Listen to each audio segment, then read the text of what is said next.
You can tell us if we still have echoes or not.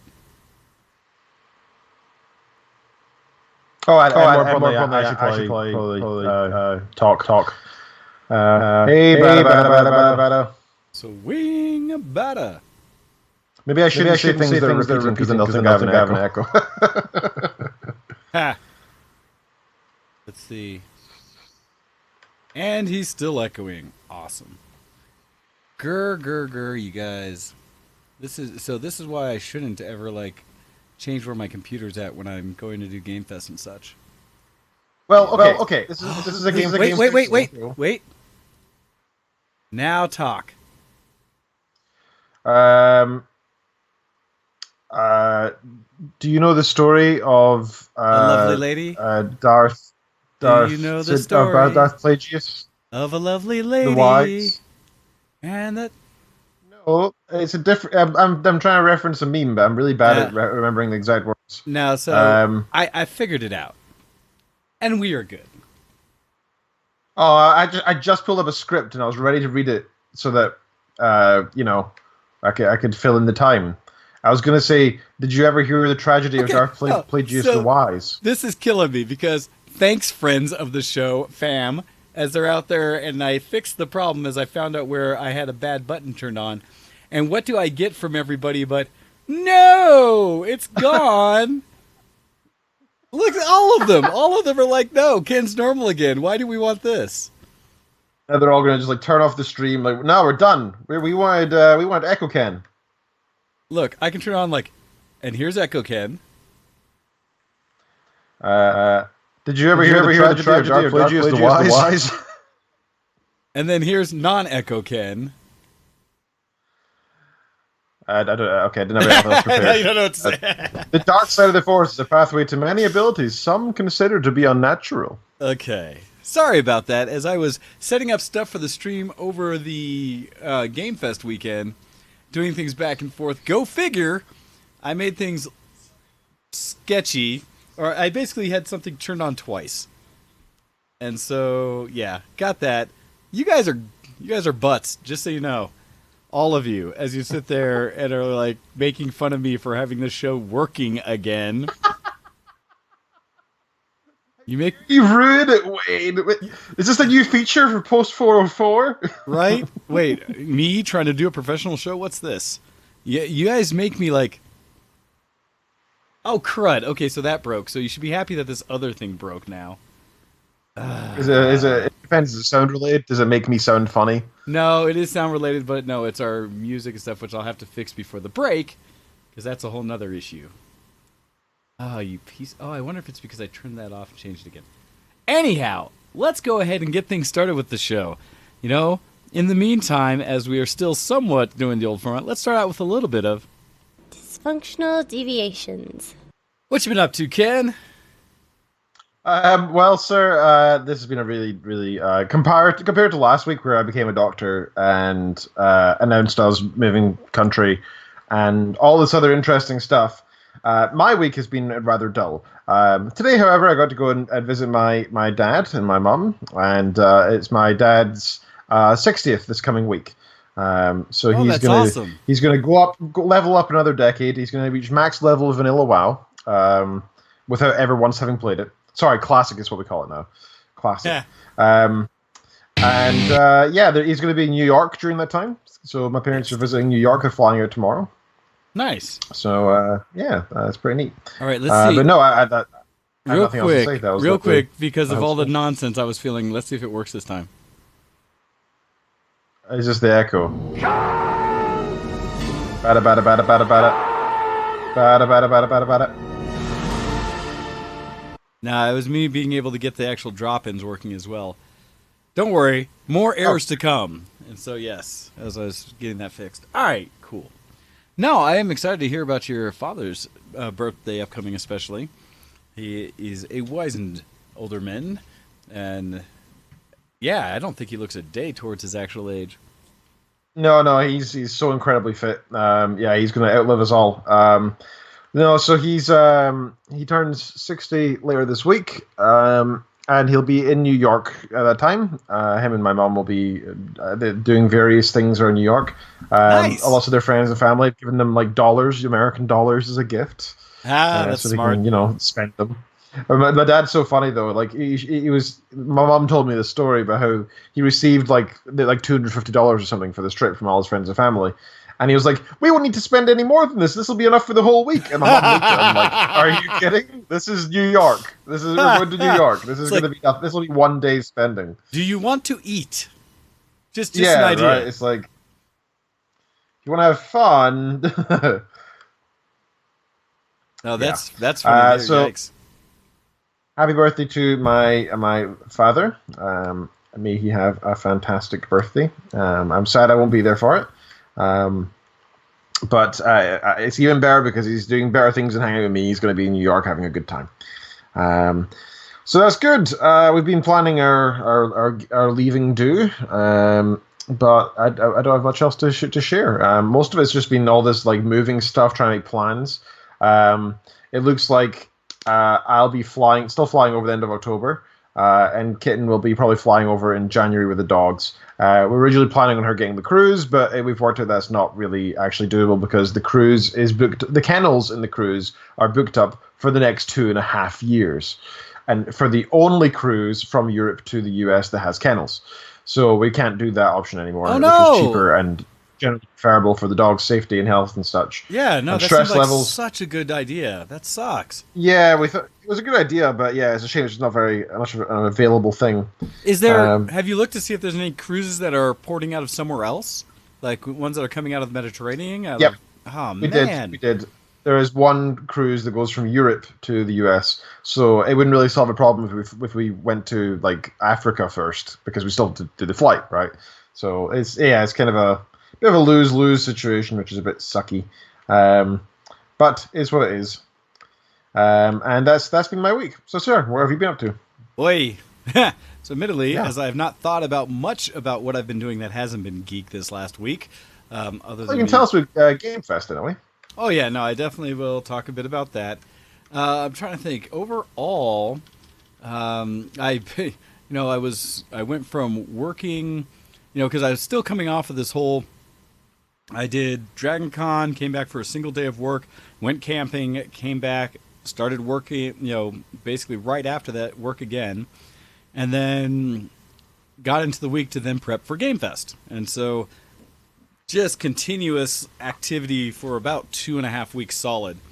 And the main thing I was doing to try to get ready for Game Fest is once I came back after all that, I had an opportunity to look at my room and go, oh, look at all my things all around me that have been not unpacked.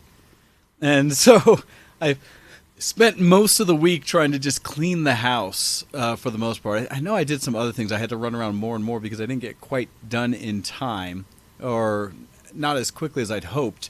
Each of the evenings I was trying to be good. I went I didn't go for a run outside, but I was trying to work out, so I ended up running on my elliptical and lifting one day. Just Nice. kind of general things to try to get back into the flow, as I've told myself that after the Dragon Con camping and everything, the rest of this year was going to be more just relaxed and chill and let me, get back into Source, figure out my schedule of things, stuff like that. And go figure, I still haven't quite got there because leading up to Game Fest is right away. So it was working. We were fortunate enough to be visited, as we often are, by our good friend Tasty Mates. He was out here for other things, came and cooked us a lot of meat. He had just like beef. Well, and it's entertaining too. So this is leading into some of the Game Fest discussion. But he showed up, and so I was cleaning Thursday night to Friday. Oh, this is what happened. So after the camping thing and after work, I was exhausted Monday and Tuesday. Exhausted. I got home Monday. It was 5:30 in the evening, and all I wanted to do was sleep. And so instead of allowing myself to crash and then maybe wake up at 1 in the morning or something like that, I stayed up, but I didn't have the energy to do the things I wanted to do, which was clean and unpack and put things away. So I ended up just hanging out for most of the time. And what I did is I spent a lot of time on my couch doing a lot of Netflixing this week. And some of the things in doing so, what did I watch? A lot of like reality shows because I kept wanting to clean. And I didn't want to have anything that would get too in depth in. And so I was looking through Netflix trying to find something that I could kind of watch in the background as I did other things. And other than the working out on Tuesday, on Monday I did some Monday was nothing, it was lost. Wednesday I did some like dishes and things like that in the kitchen, and mostly tidied up the kitchen while watching things over. But I will say, in watching things, and I should bring up Netflix, get it right, I binged or got through an entire season of some random, quote, reality shows. One of them was like Rust Brothers Restoration or something. I don't know what it was officially called, but it was a show about a group or a guy who used to be a construction guy who ended up loves cars, has purchased old cars his whole life, ended up sinking $1 million in opening a shop up in Canada. That's called Rust Brothers. Well, he opened up this beautiful, like, full-on shop to do restoration.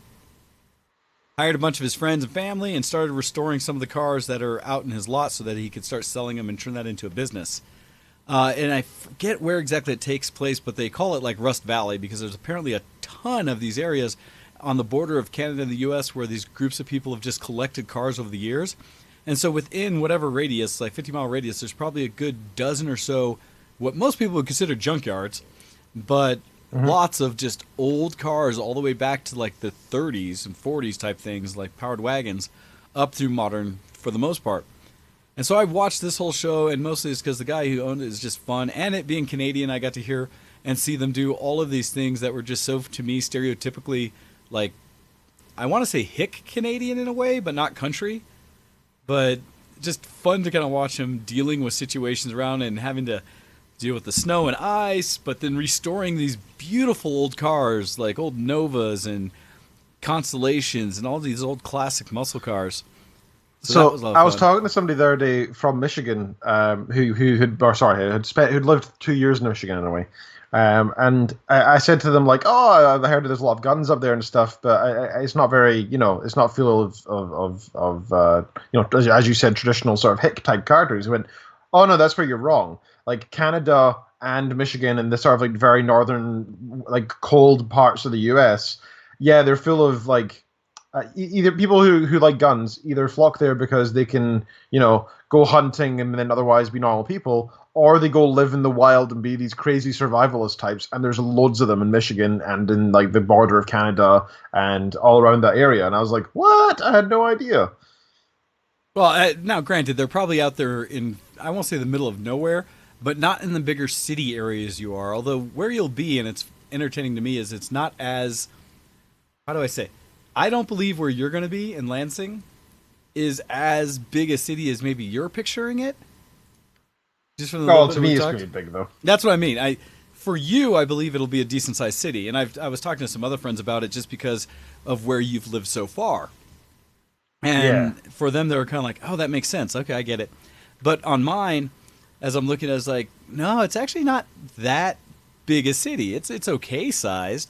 And the challenge is you'll run into that where it's a lot of country sprawl. Now, granted, that's not something you'll be too, you'll be normal for that too, where you don't have a lot of towns in Scotland that build up as mass cities that are super tall, like in New York or Chicago or something. So that should be normal. But the big thing that I think, even then, might be similar. There's going to be a lot more open space between areas than I think you're used to, because you living on the island you're on, it's pretty dense. You still have open countryside, right? And we drove around and stuff, and there's still a lot of beautiful land. But that's the thing that I think a lot of people, when they come from other countries other than Canada or Australia, come and visit the U.S., they're surprised how much just open space there is, that there is nothing. That you'll see just mass areas of maybe farmland, and that's it. I think that's the main thing. People kind of go like, whoa. But anyhow. Oh yeah, like I was told that if you fly over, to your direction, right, all you see, the thing is, you said actually, all you see for the vast majority of it is just fields, right? Yep, just like open fields, and so it's crazy. Anyhow, no, so yeah, that was back to what I was trying to get through the week, but anyhow. So I was watching Rust Brothers Restoration, thought that was fun. Like I said, I wish I remember the real name of it. Some other little random car shows and things, because they were, again, lightweight, not much for me to do, to get caught up in. Watched one called The Fastest Car, which is a whole thing about, their idea was supercars versus sleeper cars, things that people would build up to drive on the road, but it used to be like pretty much not cars you'd expect to be super fast. And each race, they broke it down into 7 different races, and each one had 3 sleepers or kind of garage built cars, and one what somebody just bought as a supercar. And so some of the supercars they had were a couple Lamborghinis and a Huracan, an Aventador.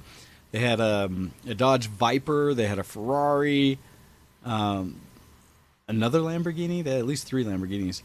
And then, and so throughout these, and then all these old kind of either rust buckets, pickups, rat rods, little whatever cars, a bunch of those. So for me, it was a lot of fun to see just because I like wrenching and the idea of car stuff. So that was a lot of fun. And I'd tell people, if anybody does watch it, the last episode prior to the finale, because the winner of each round, they all come together and do one big 7-wide drag race in a lake bed kind of thing to see who's the fastest. Of course they do. Yep. The episode right before it almost brought me to tears because of one of the situations that happened. It was neat because they have everyone. It's like an hour-long episode. They're all stories about the people who are building these cars, where they came from, and how they got into what they do, which to me is really what you care about in these. It's the people. I mean, the cars are awesome, but the people and why they did what they did, really loved. And so the last episode, there's one in there that I just thought basically a person got a raw deal, and I was not happy, and I almost need to go look online to see aftermath of it to see what really happened because I was so put off by it. Continued watching more of Dark Crystal. I kind of touched on a little bit more of what are some of the other ones that are newer out there. I don't think I've finished any of my seasons and stuff, but things like that. So that's basically all I did each night until I got to the point where I was actually able to clean. And then come Thursday night. So, sorry, I just want to ask you one question with the show that I had lined up for when there was a space.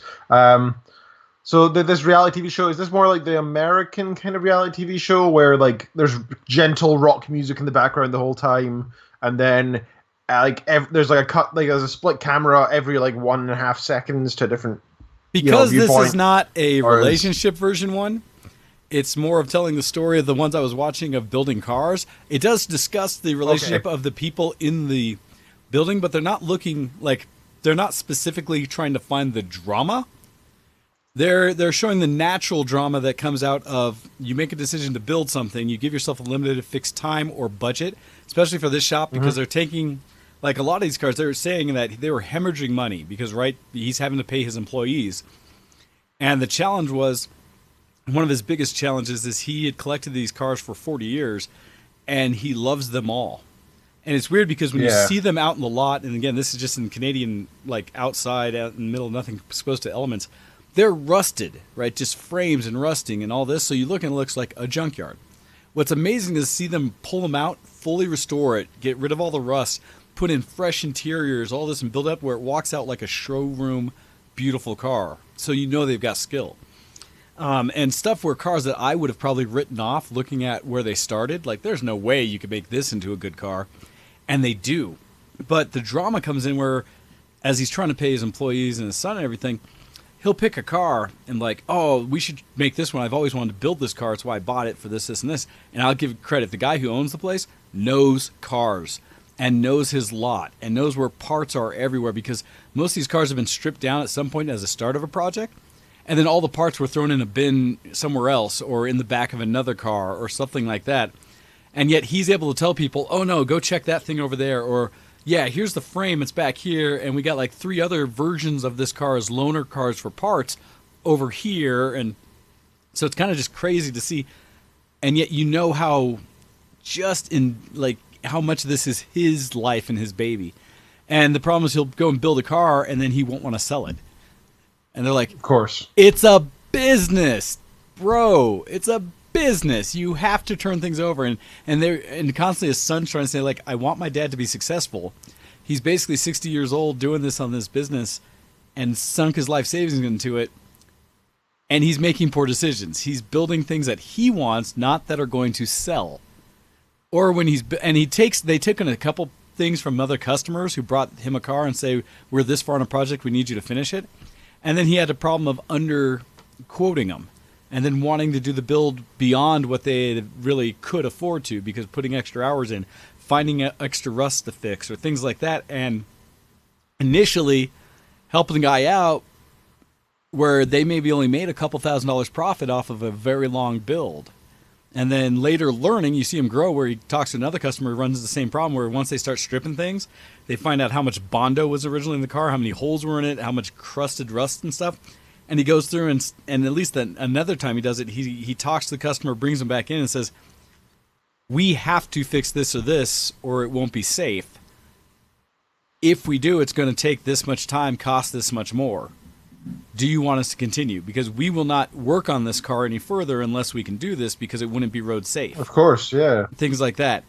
And that's so, being ethical, yeah. Right, and it's also them learning that you can't just tell a person it's going to cost this and then find all these troubles and still hold it to the original thing if you ever expect to make a business. So the drama there is just someone who's changed complete careers into something he always had as a hobby, and that's actually one of the lessons.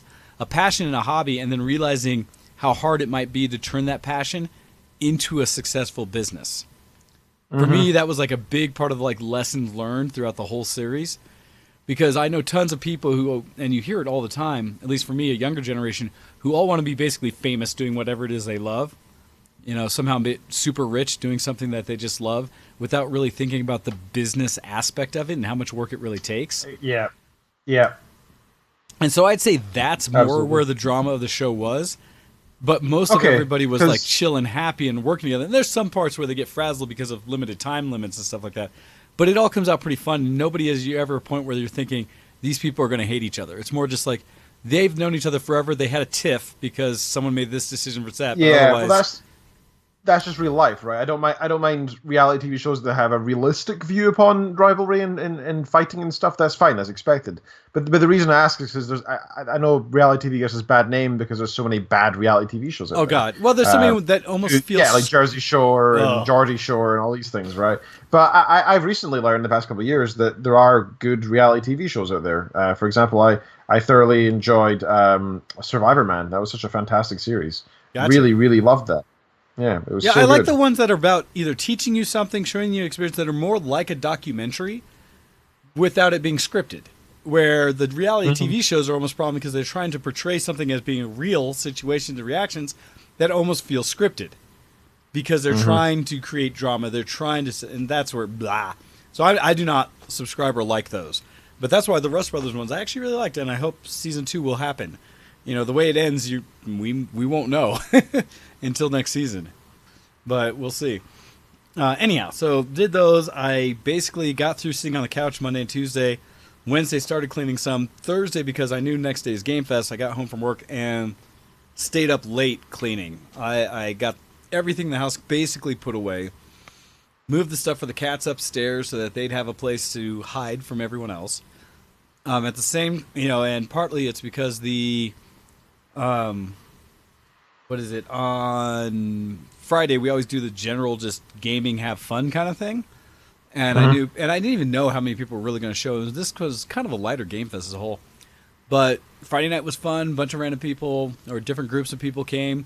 We did everything from, what were most people playing? I got people to play Super Fights. That made me happy.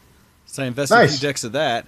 I think they played a little bit of Cards Against Humanity, which is always kind of a staple. And then one of the big ones for me, there might have been a few others got played on the main table. Some people got to play some Jackbox, Party Box on the television in the living room, while a couple of the others, and that you can see on stream. I did actually stream some of the stuff Friday for the gaming. And in that, we got to see a little bit of, like I said, the Jackbox was on there. So, and I don't know, you'll have to tell me others. I haven't watched the stream back to see if it was worth it. But I set up 2 cameras on my laptop, one pointing towards the living room and everybody playing Jackbox, and the other pointing to the table where old roommate Neil had brought over one of the games that my cousin and I had played a surprising amount of time when he found, called Corridor. And I don't know if you remember that one. No, but I'm having a bit of deja vu because I feel like we've had this conversation about a previous Game Fest where you had that. Yeah. Or a similar situation anyway. Well, he had brought it up and it was really neat to see. But Corridor, which is a whole, simple. We equate it best to like chess, where the premise and the rules are basically simple, but the execution is where all the skill and stuff come into.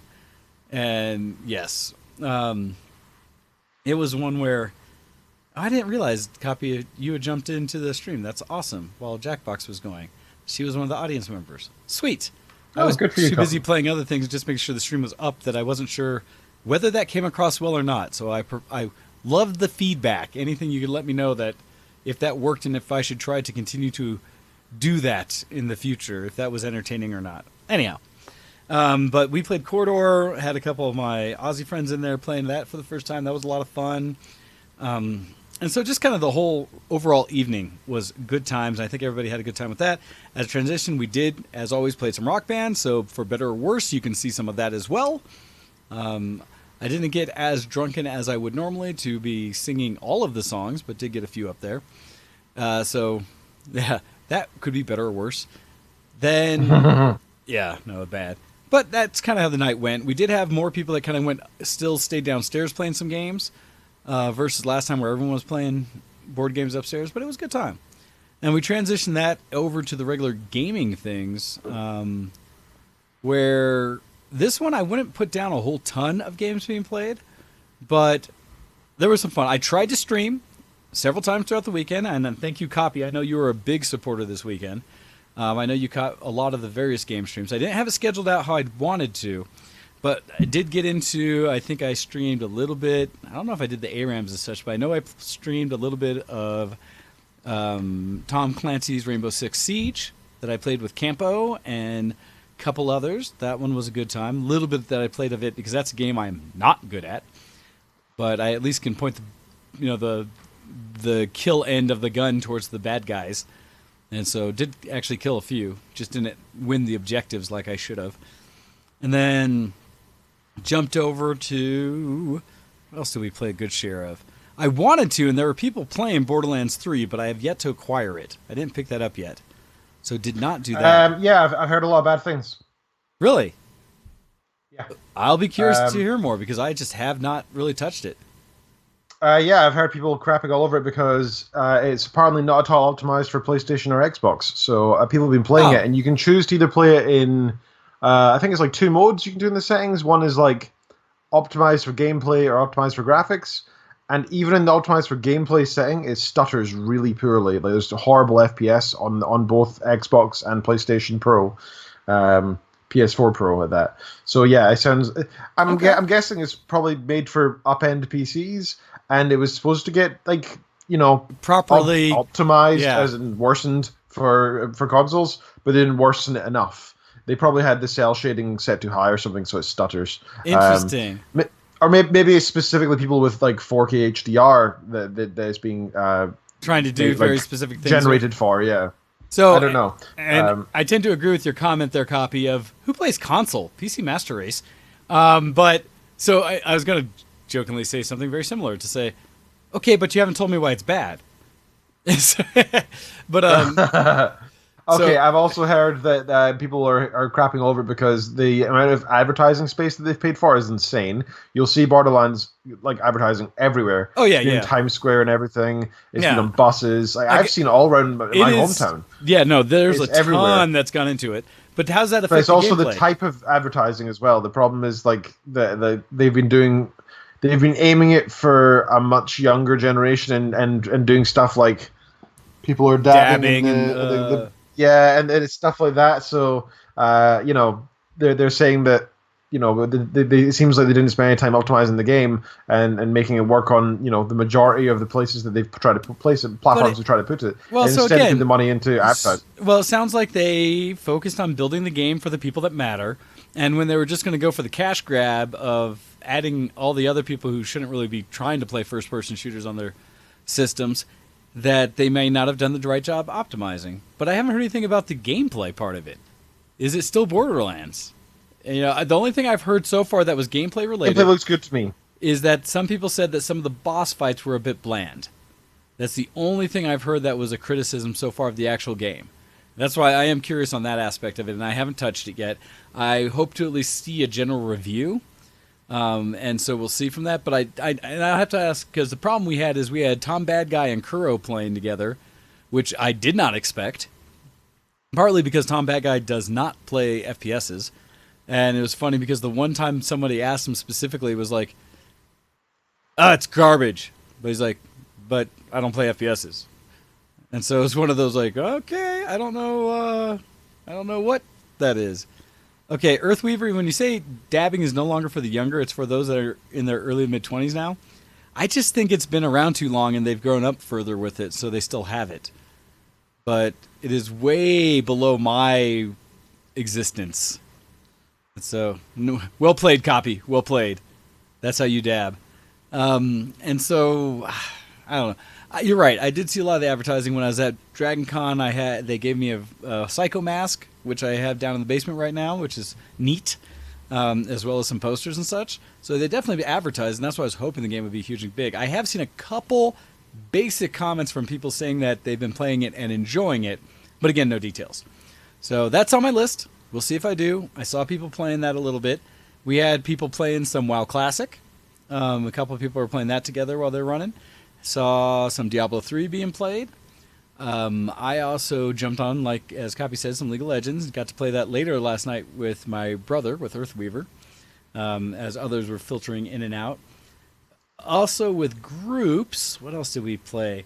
So the one that we played the longest, that I sat down and played the longest, and this was with Kuro and Tom Bad Guy, Copy for a round, although I can understand the frustration, Earthweaver for a round, getting sucked into it, as well as, I forget who else that we had. Was it someone online or someone in the room? I think, with Burkett, with Unit Zero. But we played Golf with Your Friends, which is the... Oh, cool. Yeah, which is the real cheap, I think it's $8 on Steam. Not the most optimized game, but essentially it's a miniature golf game that you play, and we'd played it several Game Fest past the last time I touched it, but played it again, and that was a hoot. Started off in a mode called Hockey Mode. They've actually added several pieces to it other than just regular miniature golf. But it all takes place on basically the same levels, the same 9-ish worlds or whatever that are out there with holes. And the challenge of that is all of the holes were originally designed for a round ball to traverse the course through some kind of fanciful opportunities of jumping and things like that. And so with hockey, the challenge is you're now doing a flat puck. And so it doesn't bounce or fly off as often as the ball might or something. I'm trying to understand the physics really. But what the problem is whenever it hits angles that go up or down, not so much the sidewalls, because hockey deals with sidewalls well, but when it starts to, like, something starts to flow up and not just a hard ramp or a hard, it basically turns into, as Tom Bad Guy is saying, invisiwalls, where you would hit something and it would just hit as though there was a flat wall in front of you, even though it was an open part of the course. And so it could become very frustrating. And the problem was it didn't affect everyone the same. And so some person you'd see, because you all play at the same time, and you can watch as other people are going, or you can sit down and watch them before you go, however you want to. And when it flew, it just would, like, I don't know, go weird arse places. And you'd be annoyed because you follow the exact same path the person in front of you just did, and then your puck gets shot back the other way, and you're just like, well, that failed. And a couple times I went in, I found parts of the course that I don't think the ball was ever supposed to see. Normally, if you're off course, it'll reset after a bit and cause a stroke. Mine, I found a few places where it just stayed until I had to wait for the end of the round, and then you get a full max score on the hole. That's pretty irritating. Essentially, I think it officially is still in beta or such. Does come up when you say it's a work in progress, and they keep adding things.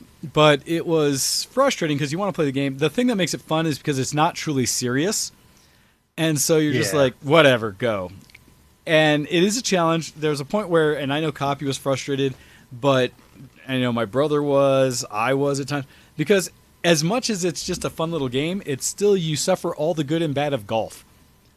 Which is, you make an amazing shot that crosses the thing, does this crazy jump, and somehow you manage a hole-in-one, and you feel like a god. Then you turn around and try to make the most simple of shots that's right there in front of you, and you barely click it. You just have to hit it just enough for it to turn around the thing and go down with gravity. And you fail horribly, and it goes the other direction, and it bounces over something. You have to restart it, and you feel like you want to cut or like punch babies or something, because it's so infuriating. And so it's good and bad in the same way. We also played a round of what I was my most entertaining, I would say, the one that we brought Earthweaver in, a couple rounds of, called basically it was basketballs, hoops, where the thing they changed is instead of a hole at the end of the course, they'd put a basketball hoop with a backboard that was above the course. And the mechanic they changed is it's a round ball, but when you click the mouse button, it bounces. And so you could get there and have it shoot right towards the hoop, and then timing when you'd have to bounce it to get it up in the air to be able to hit the backboard and go through the hoop to finish the hole. And one of the worst things you'd run into is you time it off and either go over the hole or out of it or something, or get the thing that I think we all suffered the most for was going under the hoop and then bouncing up and hitting like the rim underneath and having to go somewhere else and therefore not come over the hoop and in through, because it works just like in basketball in the sense that you can't come up from underneath the hole or the hoop and then back down through it and have it count. It has to come from outside and come in. And so that caught us so many times. That was just annoying. As well as other, but it was fun because you could do inventive things. You could shoot a direction that you realize is probably not what it was intended for. And if you bounced it just right, get it to go out. And the fun thing, and we all did this with the basketball one to some degree, the ball would keep bouncing if you kept clicking just at the right time. And so you could extend how long it would go when you were off course or something before it would reset you. And sometimes it actually succeeded and it would bounce off course. You keep bouncing, and it would suddenly get back onto course just enough to like, woohoo! That shot worked, which would have been otherwise a horrible failure. And there were some points where I got at least one hole in one that I was like, I don't know if this will work, but F it, let's give it a try. And sure enough did. And like to the point where when you succeed in things like that, arms instantly in the air, doing the goal type thing, like, woohoo! I did that! What? And it's something that it's funny, in much the same way that you feel success in like Rocket League, when you hit that just amazing goal that bounces past three people and makes it in the corner, even if that wasn't truly your intent and you're just kind of going for it, you'll feel like a champ when you accomplish it, right? You're just like, yeah, I did that. So golf with your friends is fun. Silly, little, buggy as heck, but a good time. And I think you can play with up to 8 people on a map. You can choose different modes, do stuff like that. And so we played that for a bit and it was a good time. Other thing we did, that wasn't so much the gaming piece, but I was joined by, Kuro joined in and had both the Wasix hosting. And I took an hour of the day on Saturday to allow us to check out something that Katars that John's been working on for quite some time, and that is transitioning or translating his world from Sword of Dragons into we want to say physical, into a 3-dimensional space, in that he's been building his world in Minecraft. And if only it was physical. Right, but we went in there and we spent an hour walking through what he's built so far and just kind of flying over as he described where we were going in the landscape within his continent that he showed us, and just kind of walk through and kind of saying where some of the scenes from the books takes place, things like that. Although it's interesting because it wasn't really that we went and the landscape's there, but not any of the features, so no castles or any like man-made structures yet. And so he was just kind of showing the overall thing. The one man-made structure was the Great Road that was in it, and so we were able to basically traverse and follow around and check out what he's building. One of the cool things in that process, and I do recommend people go check out the one we did. I think I named it appropriately, so you can find it on YouTube for sure. The tour that we did with John, that he helped set us up just so we could really enjoy the world better with some shaders that allowed it to clean up how Minecraft looks. And much in the same way that I always gush about mods and the mod community and things like that, shader mods, things that do with visualization, I've said this, we've done this in Skyrim and Oblivion for years, make such a difference, especially for old games. And I will tell you, if you have ever enjoyed Minecraft, you need to go out there and check the heck out of some of these mods that are out there for Minecraft. For how you play is one thing. We've done that in the past. But the looks that you can get in the shaders. And one of the big things that pressed, and I want to thank John specifically because he has picked up a 2070 card. and we were kind of going back and forth showing some of the way gameplay works. He also got to demo for me the game control that's out there to show me how the RTX real-time ray tracing is working in it. Really pretty.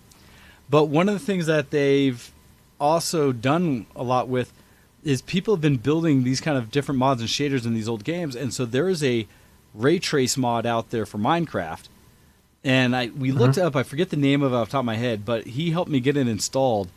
And darn it if this thing isn't gorgeous. Just one of the prettiest ways to experience Minecraft for one, but kind of any game where you get true lighting, it can take something that is blocky and pixelated and make it just look so like you're there because your mind is comprehending how the lighting's working in a way that just makes it feel so much more what you would expect.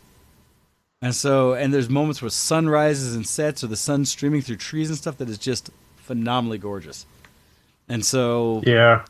It does look like it's gorgeous. The videos I've seen are just amazing with it, yeah. Yeah, so this is something I will probably find myself in Minecraft more. Because I ended up... Oh, this is so dumb. I bought Minecraft back when it was still officially in beta at some point way back when. A decade or so ago, right? I think most of us did, yeah.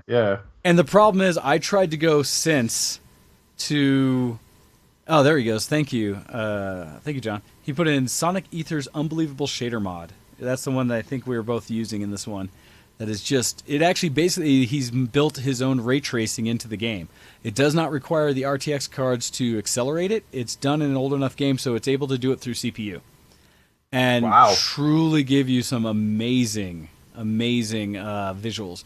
It's essentially, so when people can compare this mod to what Microsoft announced when they said they were going to build in RTX support into Minecraft, it's almost like you already have it. And man, even the reflections on the ocean and water, and when you go underwater, it is something of beauty.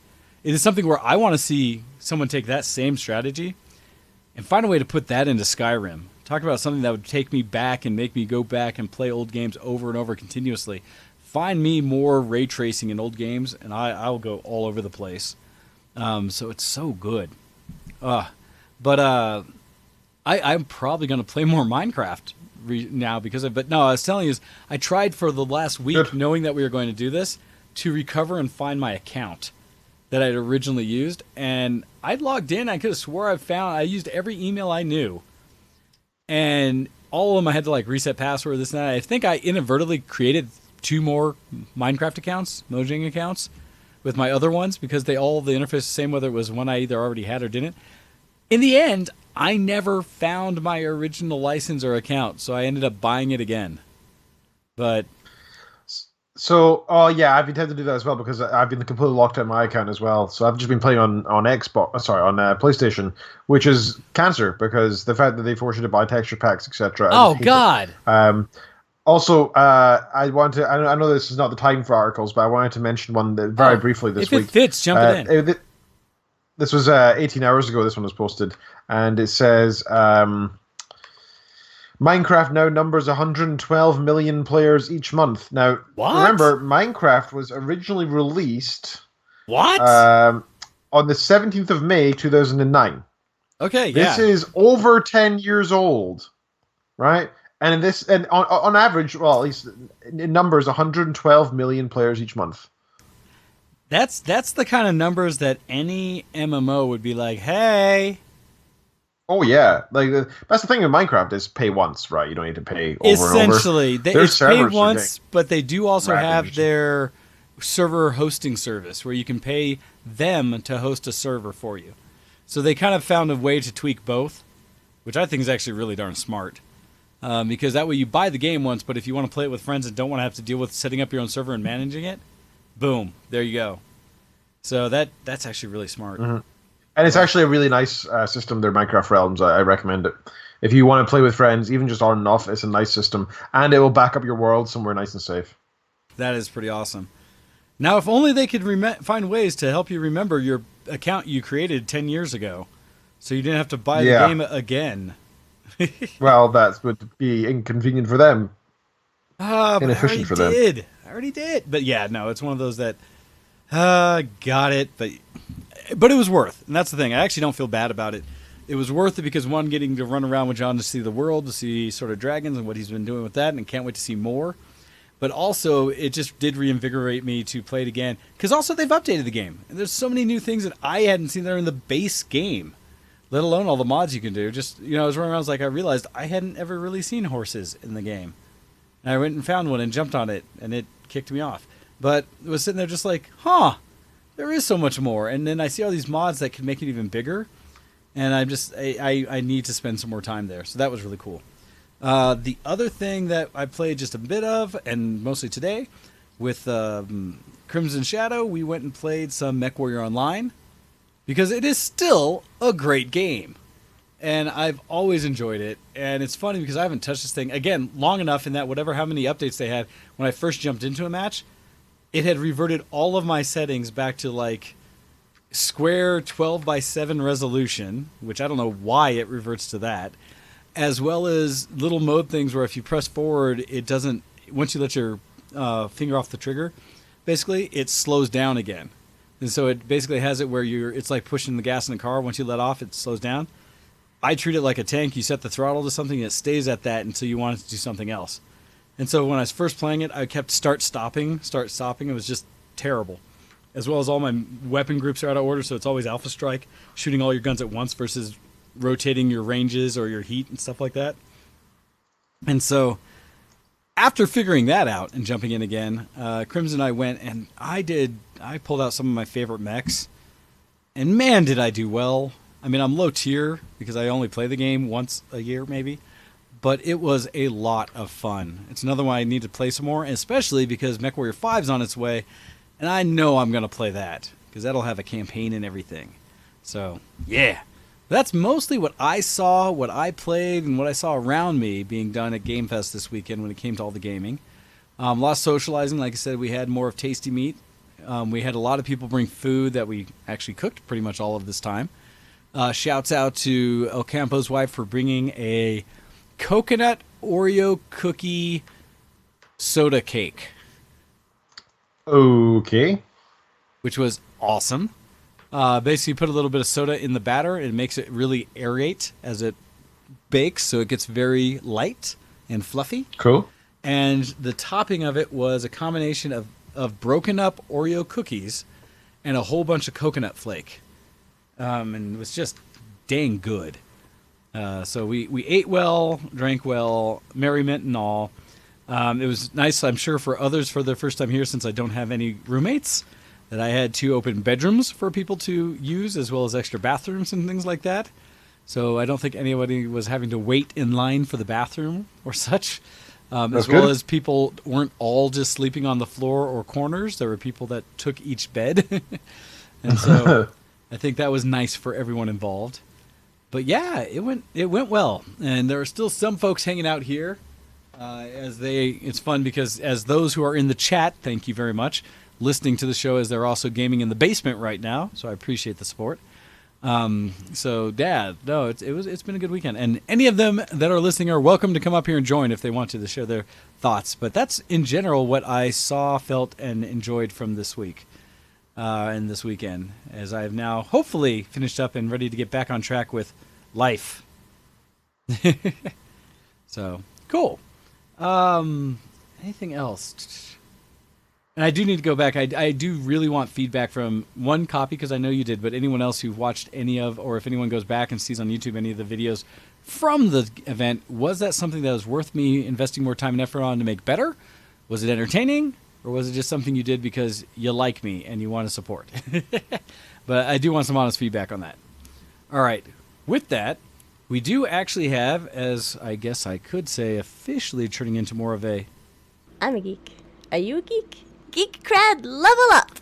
We do have an email from last week to follow up on Geek Cred, as we were running around and catching up and didn't get to it, from our good friend Copy. And so, wanted to throw out there, and plus, this has to be said because it has... Let's see if I can say this all in one breath. We start off the show, and it talks about a Floridian adventure. And it says, "Hello, Wayne, and our fearless leader, Scottish Michigander, genuine Dr. Lord, Reverend Professor, and Bachelor of Science with the highest of honors, Kenneth Neil Reed II. I went to Florida over the long weekend. As random as that sounds, my story starts back in February. It says, I was watching a streamer play PSO with his friends on Twitch. Big surprise there. And a few days later, on that fated weekend, their veteran party member was out of town. Being a level 125 support class, I stepped in to ease their low-level struggles. As the most notoriously difficult class to level in the game, I gained the party's respect and an invite into their guild and joined the Firing Squad on Discord. In the following months, I played less often while planning for Anime North. This got my new companions sharing their own cosplay photos with me and extending me an invite to MomoCon in 2020, which happens on the same long weekend that Anime North always uses. After our main conventions had passed, we were back in action and the Firing Squad got me into PSO2. I grew particularly fond of June, the resident PSO veteran of 19 years, making my 17-year-old avatar feel like a rookie. But he appreciated my support and finally having a fellow veteran player to party up with that didn't need to be babysat every step of the way. During our gaming sessions at the NMA, rather than being hit by post-con depression, we talked in voice chat and started making plans for cosplay duos at MomoCon and discussing travel to Atlanta. We agreed that I would fly to Florida and two of us would make the road trip together because the 7-hour drive would be super boring solo. After quoting Zap Brannigan and generally being hilariously inappropriate with game-based insults and puns, we decided to meet up before MomoCon. Living in different countries, we aimed for the next available long weekend where our countries' holidays overlapped. June didn't tell the rest of the guild that I was visiting. I stayed at his place and he invited his friends over for a hurricane party, which worked far too well in our favor. It was lovely meeting everyone, and then my true identity was revealed. The mystery girl was, in fact, the mighty sorcerer Lantis Greyfield. The looks on their faces were priceless. We had an impromptu LAN party. They went to the beach to watch the hurricane far off in the distance and jumped through the waves with our corgi mascot. At the end of the day, that's cool. We went home for drinks. That sounds like a lot of fun. Yes, it does. I flew back home Monday night, finally got home 2 a.m. Tuesday, slept for 6 hours, then went to work. The group has all kinds of cosplay plans for me now, and we're going to start playing Classic WoW together in October. I can't wait for our next real-world encounter at MomoCon. That's all for now. See you next zombie. Much love, Copy. And so, awesome. Yes, that sounds like an amazing trip, Copy, and that was over the same weekend as when I was at Dragon, and we were all running around doing our things. That is absolutely epic, running around and doing basically geekdom. Because it is one of those things that doesn't happen enough, I feel, to get out there and actually meet the real people that so many of us game with online. And it's really awesome that you were able to do that. So congrats and good geekdom for you. Awesome. All right. With that, Ken, do you have anything a little more... Well, actually, I suppose it's break time. I think it is, yes. As I was looking through and kind of like, oh yeah, even though I had broke the show for the first part, let's go ahead and take a break, so that we can make sure things are still working as they're supposed to, and I can get another drink because I destroyed the caffeine I had. And then we will come back after this break and continue on with the show. So with that, you're listening to Show X on VTWProductions.com, and we'll be back right after this, as I hit the button. Send in your emails to showx@VTWProductions.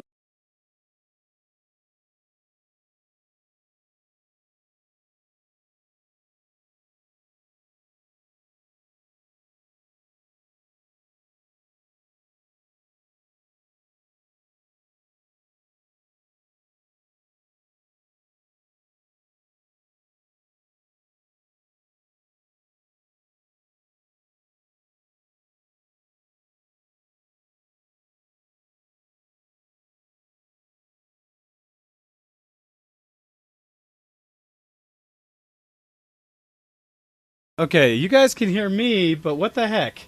Why isn't the music coming out?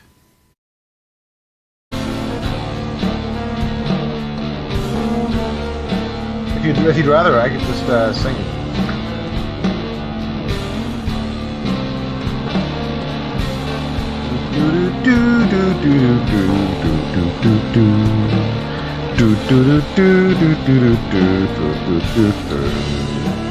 I'm going to do that on repeat for the next 5 minutes, 3.5 minutes.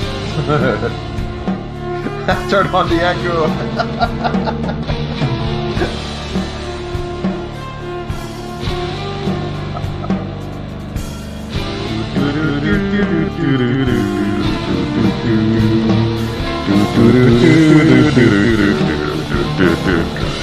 this mean I don't get a break? Crap. I'm gonna mute myself now.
You're listening to Show X on BTWProductions.com.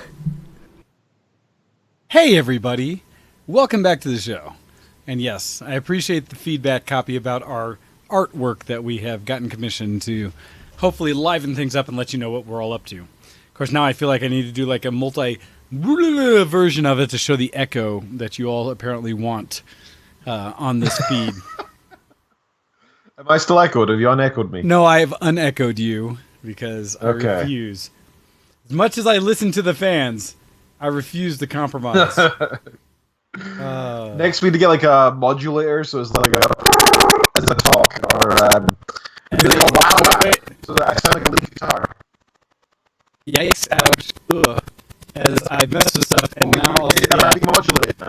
Yeah, it's basically yes. This is a terrible idea. Ken, why you say this, Ken? This is what you wanted. No. This is what you wanted, guys. Stop it. Stop requesting me break the show. I fixed it again, thank you. Bees. This is all because y'all trying to get me angsty. Stop it. Well, they're fun. Yeah, I like the wah-wah idea. So we could wah-wah. Because wah-wah works usually with a pedal. So, like, how much wah depends on how much you, like, flex the pedal. So you could have, like, a wah-wah. You could have, like, a guitar pedal that, like, flexes my voice as I talk. Yeah, that would be cool. Well, so the funny part is I believe I can actually do all of those things in Voicemeeter, in Potato. Because it has those kind of features that you would have in a normal physical mixer board.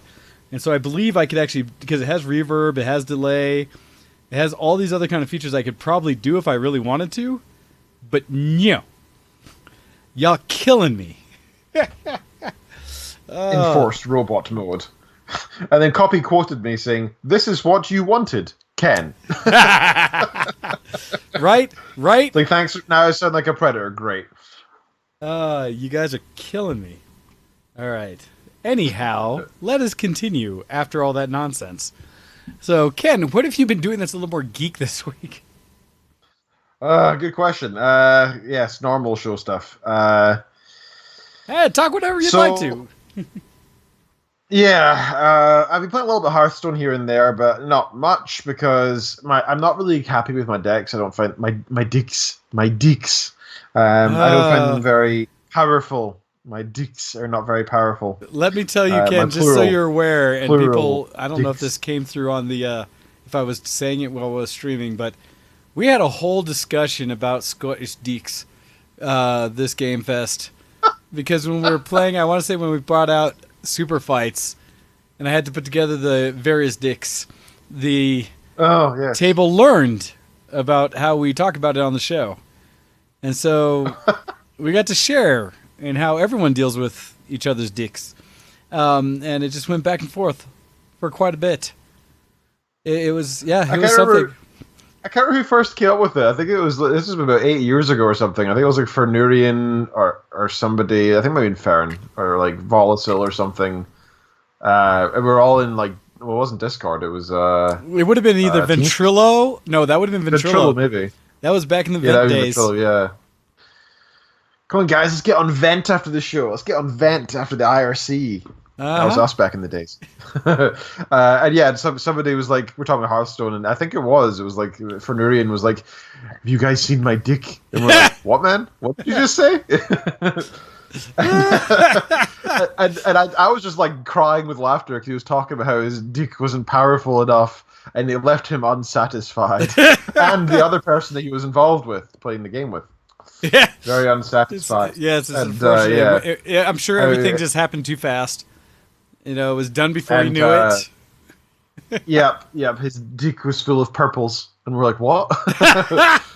Not the white cards, the purples. I mean, it was epic, but ooh. There was a bit of legendary, but mostly it was very common. Yeah. Oh, it does work. This is awful. This is who we are. But yeah, that came up a lot during when we were playing super fights, and everybody was handling my dicks. So Well, that's the thing. You can trade dicks and try each other's dick out for size. oh god. There's a size limit. You can't go over a certain Well, size. there's limit. rules, right? Unless you do Yeah. like house rules, because you can Yeah, you can kind yeah. of do it. It's more like tournament rules and stuff. They want to make sure they even the dicks, and that way everyone has the same fighting Absolutely. chance. So Absolutely. I know the way I play it, I probably wouldn't be able to bring the dick I'd like. And so it's partially why I don't go to tournaments, right? I don't want to just whip out my dick and them say, "No, we can't handle that." Oh, absolutely. I for one have 9 dicks right now in Hearthstone, and I'm not satisfied with any of my dicks. None of them.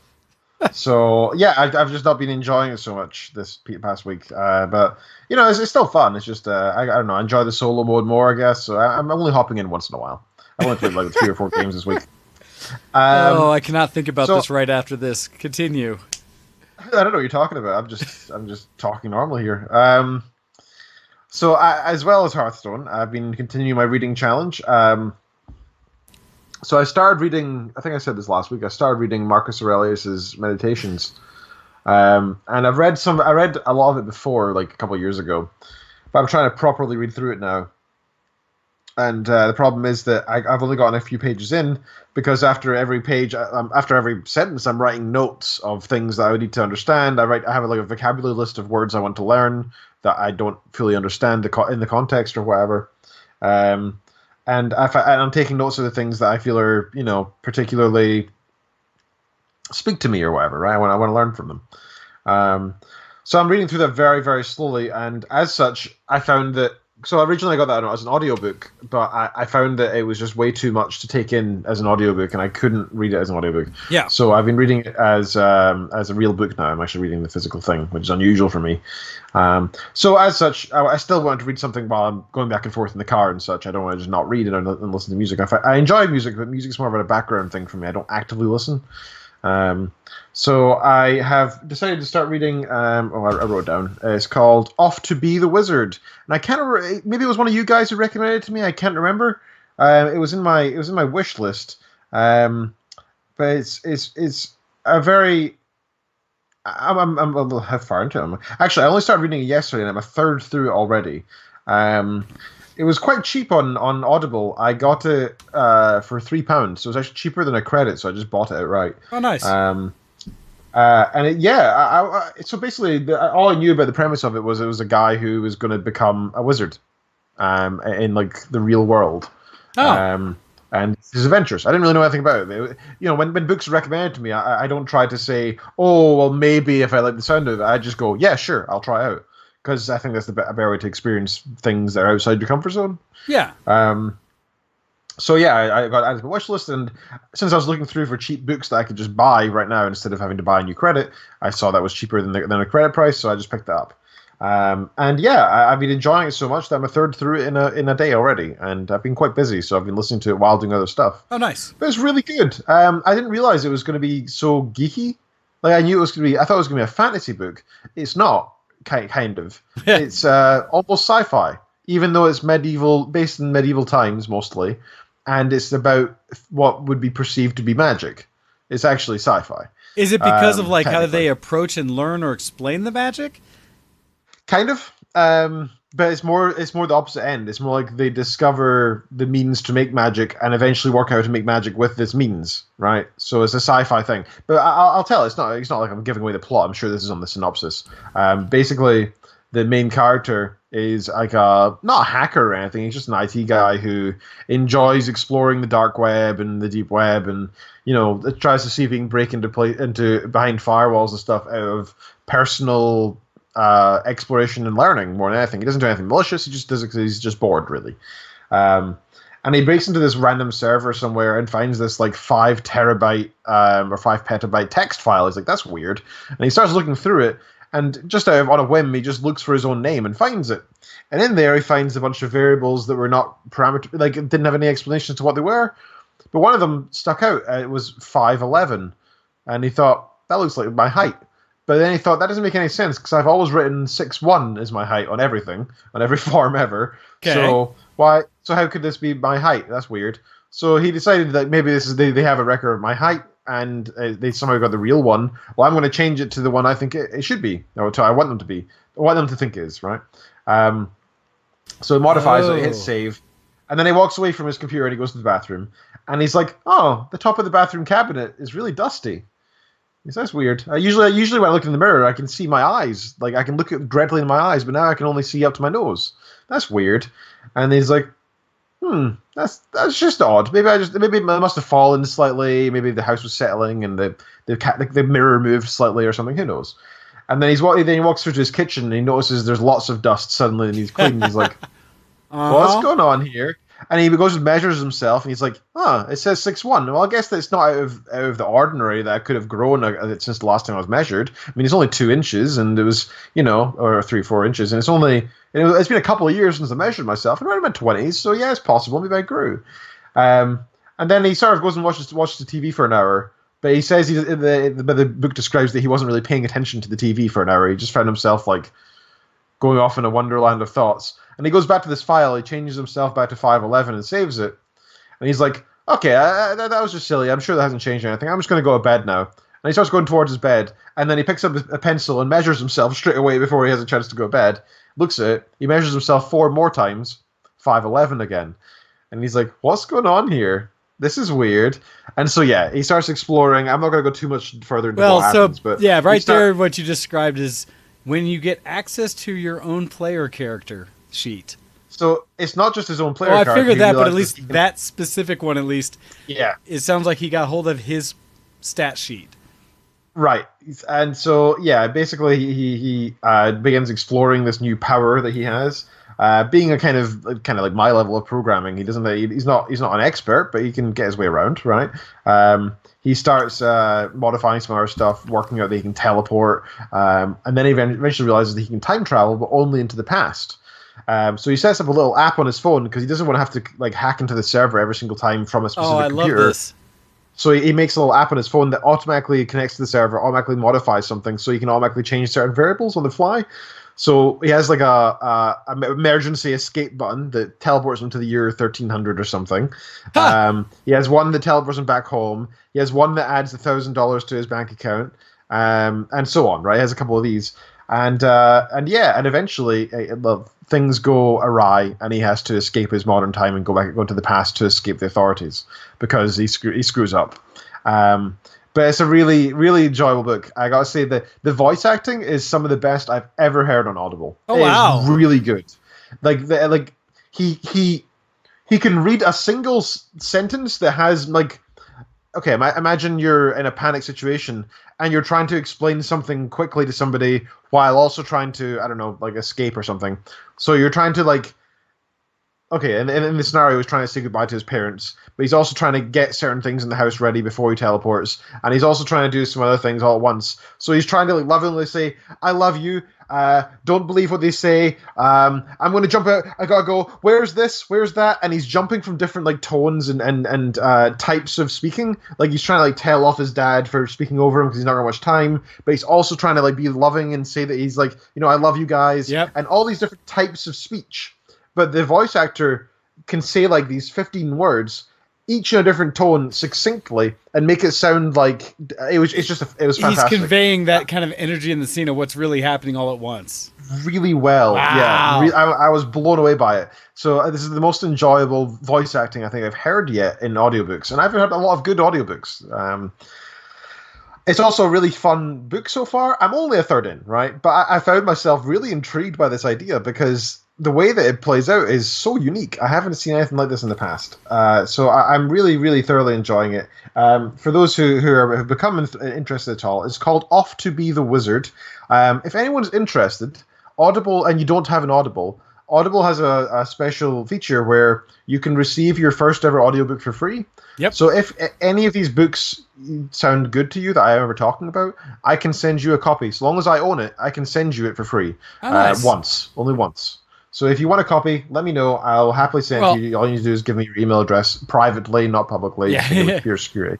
And yeah. Well, this is one of those things. I almost feel like we should probably like re-enable our way to get people to join Audible and reference us. We used to do that way back in the day, and we kind of let all those little advertising things we had done go because it's not like we're really trying to earn tons of money here, so much as entertain all of you. But as you were mentioning, it's like, I haven't done anything on Audible for however long. In fact, I'm trying to remember if I have an account. Well, if I were to sign up for an account, I should, but under us. That's another point, right? Even if you already have an account, if you haven't received your free audiobook, you can still do it. You just need to receive the link, and you can still get your free audiobook. Nice. So don't feel like you're left behind. If you haven't yet received one, you can still do so. Audiobooks are awesome. I know I had a little prejudice with them beforehand because I was like, I like reading. Reading a real book and listening are completely different. I'm now no longer of that opinion. I have really changed my opinion on it. I'm now like very pro audiobook for 99% of books, except for those that require like you wouldn't get a textbook or Marcus Aurelius' Meditations or like hardcore philosophy books or anything like that you listen to. But fantasy books, things are enjoyable. You can absolutely listen to and enjoy it. So yeah, I wish they were paying me because I'm very pro Audible and I'm happy to share. Yeah, really am. I find it exciting. I really do. So I'll be sure to give you guys an update next week when I've undoubtedly finished the book and tell you my thoughts on it. I am currently, let me look at it, 16 out of 24 on my reading challenge. For the first time this year, it's telling me I'm now on track. Before it said I was behind. So 16 out of 24 is the right amount of books to have read at this time of the year to be on track. I have no doubt that in the next couple months I will zoom ahead and probably beat this by a fair bit because I've got a lot of traveling to do and I'm going to be alone a lot more in the next few months. So I'm going to have a lot of audiobooks to listen to. So I'll keep you guys updated. I do love audiobooks and I'll tell you what's going on with that. Okay, the last thing I've been doing that is worth mentioning. After last week I mentioned that I've been watching the YouTube series actually watching several YouTube series now, because I just found it really interesting to see some of the efficiencies behind it. And I've realized that much like The Sims, every time I played RimWorld, I played it the same way every time. I would do the exact same thing. I'd make a mountain base, and I'd get to a certain tech level and give up and get bored. So this made me realize there's a lot of stuff out there that I haven't really tried. So I started a world doing the Ice Sheet survival mode on extreme mode. So I went with Randy Random. So there's 3 different storytellers, right, in RimWorld. You can have, I don't know them, Cassandra something or other who is like standard linear play where it gets more difficult progressively over time. Okay. There's the friendly play kitten, I don't know her real name, who is always kind of easy. And even though it gets steadily more difficult, it's always in the easy mode. Yep. And you can vary how much of this for each one as well. And then there's Randy Random, who is just, once every X number of seconds, something random happens out of the list. It doesn't matter how good or bad it is, it's something random. Okay. But in each one of these storytellers, you can choose the difficulty of like super easy, meaning if it's linear, it never gets too hard, but it still gets to medium level maybe. If it's the easy mode, chillax mode, it'll stay super easy forever. If it's Randy Random, you can make it go super random super early, right? So you might be just given tons of gold, and you're like, oh great, I've got loads of gold, or fantastic weaponry or something. Or some like super cyborg with like, I don't know, laser eyes joins your colony, and is like, you're the best guy ever. Or you could have a tornado, just tear through your base 2 seconds in. So I went with Extreme Random, and I went with Naked Survivor, which is the hardest mode. So on top of your difficulty, you can choose starting like, how you start basically off. with nothing. Yeah. So I started off with a dude who was naked, ill. Well, no, he wasn't ill, to be fair. He was naked, had a little bit of skill and everything, but nothing fantastic. And no tools, no weapons, nothing. And he's in the ice sheet world. So he would die within hours if nothing happens. Dang, okay. Yeah, it's hard. And the only thing I modified was I made him a psychopath and a cannibal. Ha! And the reason for that is in the ice sheet, animals don't go there pretty much at all. You might get like 3 snow hares a year, which is not enough to survive on. So what you do is you make a little mountain base, and then you build up. You get clothes as quickly as you can from whatever you can find, and eventually you try to make him like very snug and warm in whatever clothes you can find, preferably like Thrumbo fur or something. And then inevitably, animals don't come and plants don't grow, but inevitably traders come by, and Randy Random will provide human colonists who like are escaping ships and like land happenstance nearby you, or there's a raid of like, I don't know, pirates that attack you or something, and inevitably you'll kill them and survive, or the cold will kill them, and you just run out your little base, you grab their corpse and you take it home and you devour it. And of course, because you're a cannibal, you actually feel happier because of this, so your mental state's better, because that's one of the hard things to deal with is the pure mental state. So you can also make them a nice tunic or something out of human leather, which makes the cannibal very happy too. And secondly, if you have people who randomly join your colony who are like, oh, I'm going to be your friend, we tribe people together, you can just turn and slit their throat. And because you're a psychopath, it's like, yeah, that's fine. Whereas normally, if you had to, see a corpse in a normal RimWorld settings, if you just see a corpse, your mood goes down. If a tribes member dies, even if somebody you don't know, you're sad because you're sad somebody that you kind of relate to died. One of our own died, kind of thing. So if you're a psychopath cannibal, you've got a food source, and you don't get sad from killing them. In fact, you get a mood bonus. You're like, yay, kill them. So suddenly, this extremely hard game style becomes quite viable. And I found that like the maximum number of tribes people I actually accept have so far managed to be 2 over a few hours of gameplay, and that's because the second tribes person who joined was a robot who didn't like humans anyway, but was also a psychopath. And it wasn't a cannibal, didn't need the human bits, but didn't mind me killing them. So in fact, they would help out. They'd be like, yeah, I'll stab that guy. That's fine. But I had a few people join who had fantastic statistics or great weaponry or something. I'd be like, I'd love to keep this person, but they're not going to let my main character eat food without freaking out. Like, they'll just have a mental breakdown if they watch him eat corpses of people. So you're a new part of the food supply. RimWorld's a lot of fun. It's crazy. It really is. It's a crazy game. You can do pretty much anything in it. I watched some of the stuff that the mods that they can provide. You can like add magic and Cthulhu type stuff into it. Oh my god! You can add like Lord of the Rings stuff. It's just an amazing game. It's really fantastic. I found myself going back to it over and over the years of owning it. Let me check. I've got 167 hours logged. It's currently installed and my most recently played thing because I go back to it all the time. Okay, Dahmer. Between that, right now my main games of the past 4 years has probably been RimWorld, Factorio, Stellaris, and League of Legends. And League's really just for the multiplayer aspect. I don't play otherwise. But yeah, I love RimWorld, Factorio, and Stellaris. So They're such great games. I don't think I've ever played RimWorld still. I'm trying to decide. I was going to jump into my Steam library just to see if it was there or not because I don't recall. I know we've talked about it before, but I still don't know if I've actually played it. You don't own it, no. Okay, I didn't think so. Because I'm looking at pictures of it, and I'm just like, oh, this game. I would normally offer to purchase it for you and just send it to you because I like to do that. But I am moving continent next month, and I'm trying to be very careful. And no.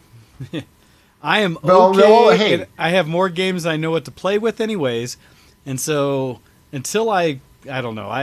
No. Unless Can I also mention that it's got 36,710 ratings overall, and they are overwhelmingly positive. 97% of the reviews for this game on Steam out of 36,000 people are positive. Nice. This is a good game. If anybody is looking for a game that you're going to sink some time into, it's freaking awesome. I just play it over and over again, and it's now multiplayer in a mod, which you can get on Steam.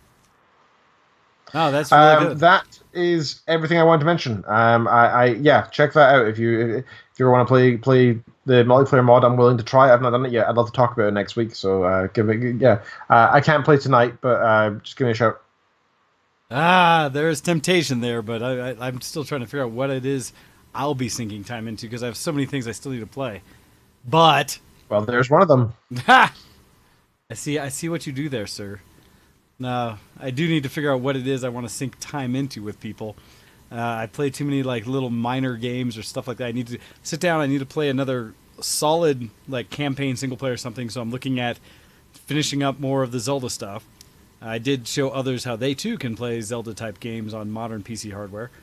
And then I need to, if I was going to play a co-op campaign right now, the one I've been looking at the hardest is Gears of War 5. Because I have loved Gears was a good all series. the Gears of War games. Actually, I still have 4, and I don't think I played it. So if anyone out there has Gears of War 4 on PC and wants to play the campaign through with me, let me know. I would love to sit down and play Gears 4 and then get Gears 5. The potential for Borderlands 3 and stuff like that, we'll see. And that's part of it too, Hando. Because RimWorld's currently not on sale, hold off because if it's a PC game, it'll be on sale again soon sometime. That's really cool though. I need to figure out more stuff to play. Let's see, where are we at? We actually have time today that we can talk about, stories and stuff. Great. News. I've got loads of stuff to talk about. Loads and loads. As do I, or at least a couple I want to bring up. I always have my long list I keep adding that eventually I start knocking things off saying nope, but yes. All right. I'm gonna I used to do that, but I've stopped doing that because I don't think it works. Well, for me, that's where I remember to set stuff. You are a little better than me and more dynamic at being able to grab things and remember to talk about them. So for me, it's when I see it when I'm looking through a news app, I send it to the show so I can be like, oh yeah, this. So I'm gonna go through a quick set for me, just because, go figure, these all kind of linger in the same kind of things. All right, so I've got 2 articles on this, but essentially the story is the same thing. I do appreciate what comes from this one is TNW. I'm not sure what network this is or what news site, but essentially between these 2 stories, and these all are going to be, it's like several stories in a row that talk about the same thing. This one says Comcast hikes up the price for HD video on unlimited plans.